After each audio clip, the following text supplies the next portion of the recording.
Assalamualaikum warahmatullahi wabarakatuh. Hai anak-anakku semuanya, apa kabar kalian? Tentu kalian senang dan bersemangat ya, karena sekarang kalian sudah ada di jenjang SMP. Pada pertemuan pertama ini, kita akan membahas tentang teks deskripsi. Pernahkah kalian mendengarkan lagu di televisi, YouTube, ataupun media lainnya dengan judul Rayuan Pulau Kelapa? Mari kita sekilas mendengarkan lagu Rayuan Pulau Kelapa. Tanah airku Indonesia, negeri elok amat ku cinta. Tanah tumpah darahku yang mulia, yang ku puja sepanjang masa.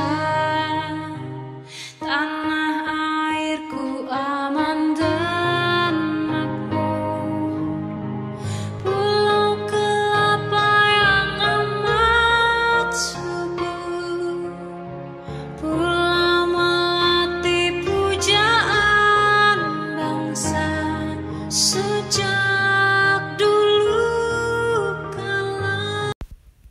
Anak-anak, cuplikan tadi adalah contoh deskripsi yang menggambarkan keindahan alam Indonesia. Jadi, seperti apa sih teks deskripsi itu? Mari kita pelajari lebih lanjut. Pada pertemuan pertama ini, kita akan membahas kompetensi dasar 3.1, yaitu mengidentifikasi informasi teks deskripsi. Tujuan pembelajaran yang akan kita capai yang pertama, siswa mampu mengidentifikasi ciri objek, tujuan, dan isi dalam teks deskripsi. Yang kedua, siswa mampu mengidentifikasi jenis teks deskripsi berdasarkan bentuknya.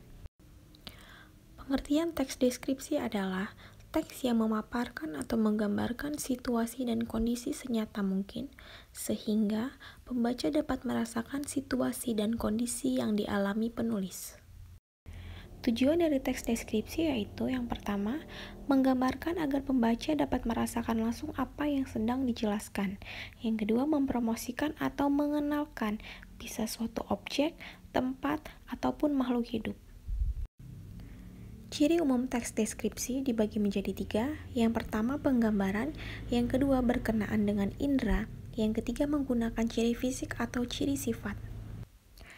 Yang pertama, penggambaran melalui makhluk hidup, misalkan dengan manusia, tumbuhan, juga hewan. Misalkan dengan manusia, kita menggambarkan tentang ibu. Jika tumbuhan, misalkan menggambarkan tentang tanaman anggrek. Dan hewan, kita menggambarkan dengan kucingku. Yang kedua, penggambaran melalui tempat.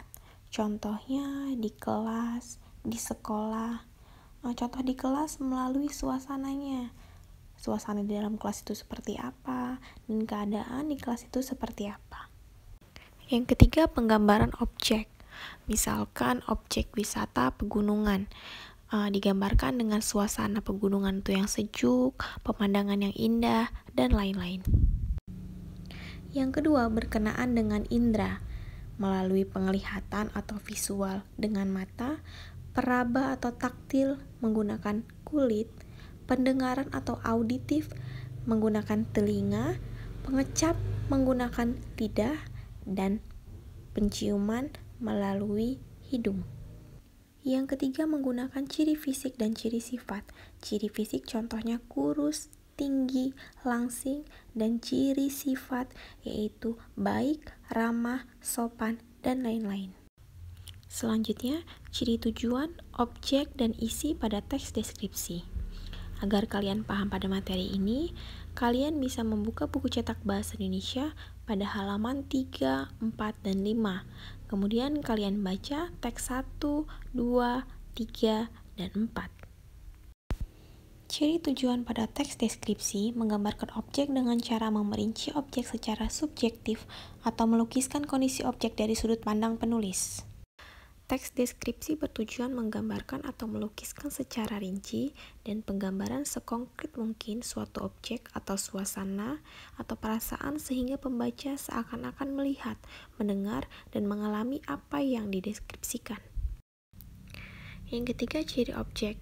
Objek yang dibicarakan pada teks deskripsi bersifat khusus atau objek tertentu yang kemungkinan berbeda dengan objek lain. Objek yang dideskripsikan bersifat pendapat personal. Ciri ini tergambar pada judul berisi objek pada konteks tertentu, misalkan si Bagas kucingku dan ibuku kebanggaanku. Hal yang dibicarakan khusus kucing bernama Bagas yang kemungkinan memiliki sifat berbeda dengan sifat kucing yang lain. Demikian juga ibu yang dideskripsikan memiliki tanggapan khusus sesuai dengan pendapat penulis tentang ibu yang bisa jadi berbeda dengan ibu pada umumnya. Ciri isi. Isi teks deskripsi diperinci menjadi perincian bagian-bagian objek.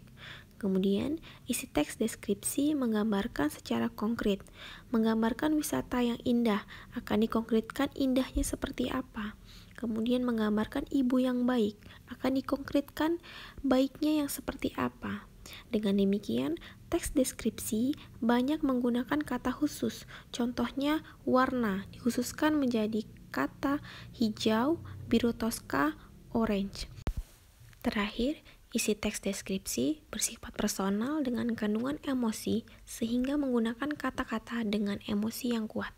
Contoh, ombak menggempur, kemudian kemolekan pantai, dan ibuku yang tangguh. Pada materi terakhir, kita akan membahas tentang jenis teks deskripsi berdasarkan bentuk yang dibagi menjadi dua. Yang pertama, teks deskripsi berdiri sendiri sebagai teks. Maksudnya, di dalam suatu teks menjelaskan atau memaparkan tentang objek, bisa tentang makhluk hidup, dan bisa juga tempat. Yang kedua, teks deskripsi yang menjadi bagian teks lain. Contohnya pada cerpen. Di dalam cerpen terdapat paragraf yang menggambarkan misalkan keindahan alam. Jadi, paragraf deskripsi keindahan alam masuk ke dalam teks cerpen. Kemudian sama juga seperti novel. Pada contoh lagu sudah kita terapkan pada awal pembelajaran tadi. Contoh pada iklan. Iklan tanpa adanya teks deskripsi atau menggambarkan benda apa yang diiklankan, maka orang tidak akan tertarik dengan apa yang diiklankan. Anak-anakku semuanya, hari ini kita telah banyak mempelajari tentang teks deskripsi, mulai dari pengertian, tujuan, ciri umum, ciri berdasarkan objek, tujuan dan isi, kemudian jenis berdasarkan bentuknya. Untuk mengukur kemampuan kalian, kerjakanlah tugas di bawah ini. Demikianlah pembelajaran kita pada hari ini. Semoga kalian memahami materi ini dengan baik. Ibu akhiri, wassalamualaikum warahmatullahi wabarakatuh.